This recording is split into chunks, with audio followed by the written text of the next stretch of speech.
What's up everyone, welcome back.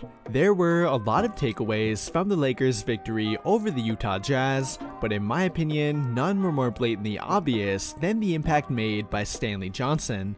In a game that they desperately needed to win, and not only to get them back on track, but reportedly to prevent head coach Frank Vogel from being fired, they managed to pull it out.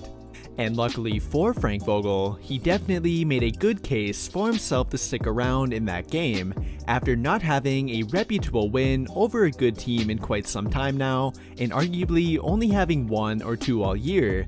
Beating Utah was a huge boost to their team. And not only in the short term either, them being able to win that game likely had major implications for multiple different people on their team. And if you could not tell who I've been hinting at that being about by now, I believe those two are Frank Vogel and Stanley Johnson. Now, don't get me wrong here, there are no guarantees that either one of them will remain on the team for the rest of the year, but I believe they definitely made a good argument for themselves on Monday night. Frank Vogel has been rumored to be on the hot seat for a while now, but I'm not sure they ever really considered firing him during the middle of the season until lately. But after coming off a couple of bad defeats, and the team not playing with the energy needed to win games, they likely began to weigh the option of firing Frank Vogel. And whether or not you believe that he can be blamed for their lack of energy and players not fitting well on the court together at times, typically a coach will be the first one to get blamed in that situation. However, during their game last night, Frank Vogel proved that he can stick to his ideology while at the same time making the changes needed to win a tough game. You may not have noticed if you were not paying close attention, but Westbrook did not even play 28 total minutes in that game, and it was not because he was playing that poorly either. Rather, it was because they found a lineup that was clicking on both ends of the court, and they rolled with it for nearly 10 straight minutes. From the 48-second mark during the end of the third quarter to the nearly 3-minute mark in the fourth quarter, they did not make even one single substitution. During that entire duration, they went with a lineup of Malik Monk, Austin Reeves, Talen Horton-Tucker, Stanley Johnson, and LeBron. And for reference, the Utah Jazz made 7 different substitutions during that time compared to them making none. Clearly, they found a lineup that was rolling on both ends of the court, and Frank Vogel was not willing to change it, and not even to put in the highest paid player on their team into the game. You can argue that he should have been more willing to do that at times throughout the year, and I would agree with you, but at the same time, it is not particularly easy to bench a guy who is supposed to regularly be one of your most productive players. However, Vogel did not seem to care about that last night, and him being able to do that may have helped him to remain their head coach for quite a bit longer. And like I referenced before, he has that 5-man lineup to thank, along with sticking to his gut by keeping them on the floor together for 10 straight minutes.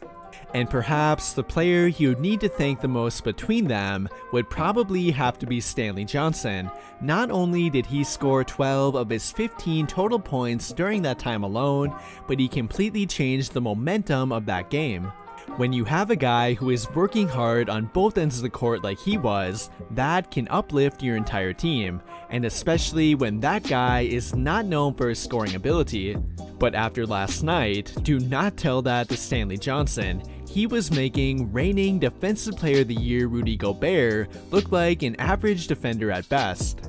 He was literally bumping him around, initiating contact on him to draw fouls, and outright taking advantage of him at times. It was a lot of fun to watch, and I believe it helped him to secure a place on their team for the entire year.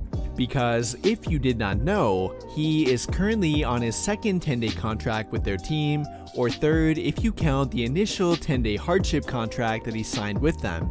And lately, there has been a lot of debate about whether or not he will be brought back, but after last night, along with the production that he's provided them over the past month, I don't think it should even be a debate anymore. In my opinion, he should without a doubt be given a contract for the rest of the year and be allowed to fill the currently available spot on their team. He may not be the perfect player, but more often than not, he does appear to be a near perfect fit for their team, and that is not something you can tell by the numbers. You need to watch him play during live game action to really be able to see his impact. No, he is not shooting the lights out from the 3-point line or racking up a ton of points every game either. That is not what they are typically going to get from him. Rather, he has been able to positively impact their team purely from his energy and effort. And although that energy has definitely translated to numbers that can be found in the stat book at times, in general, his impact goes far beyond what the numbers will show you. And for a relatively older team like they are, and one that can definitely lack effort and energy on both ends of the court at times, having a guy like him can be an absolute luxury. He is not a guy that needs motivation from others to play hard. That is simply the way he plays, and he knows that is what he is on the court to do. He will make the effort plays that other guys on the team likely wouldn't, whether it's by making an extra rotation on defense, running down the court to get back to defend a fast break, or hustling after a loose ball. He does a lot of the little things that often do not get recognized. And far too often, not having guys like that on your team can be a fatal flaw. Again, players like him typically do not get recognized in the stat book very often, but their style of play can contribute to winning more than you may initially think. And in my opinion, that is definitely the type of player that Stanley Johnson has proven to be for their team. He was already believed to be a likely candidate for that final spot on their 15-man roster, but it should pretty much be a guarantee by now.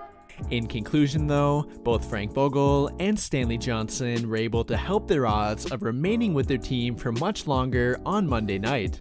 Between Frank Vogel finding a winning combination and sticking to it in a tough game, and Stanley being a catalyst in their victory, they both were indirectly able to help one another. And given how well each of them fit what they are trying to make happen on the court, it is only right that they were able to help each other when they both needed it. But with that will conclude my thoughts on why Stanley Johnson earned himself a place on their team for the year, and why him doing that may have indirectly helped Frank Vogel as well. And what do you guys think? How do you view both of them as fits on their current team? Let me know your thoughts by commenting down below and we can talk about it there. But before you go, I would like to invite you to join the official Discord for the channel. If you like NBA and Laker-related debates and news updates, then I guarantee you would enjoy it. And if you want to join, be sure to click the link on the video or in the description down below. And if you want additional NBA content from me on YouTube, head over to my second channel called JSM+. I make videos about the entire NBA over there, so if you think you might enjoy that, make sure to check it out. That will do it for this video though. Big thank you to everyone who took the time to watch until the end of the video. I really hope you enjoyed it, and if you did, be sure to drop a like on the video, subscribe to the channel if you have not already, and turn on notifications to get notified right away when I drop a new video. But as always, thank you for watching and have a great day.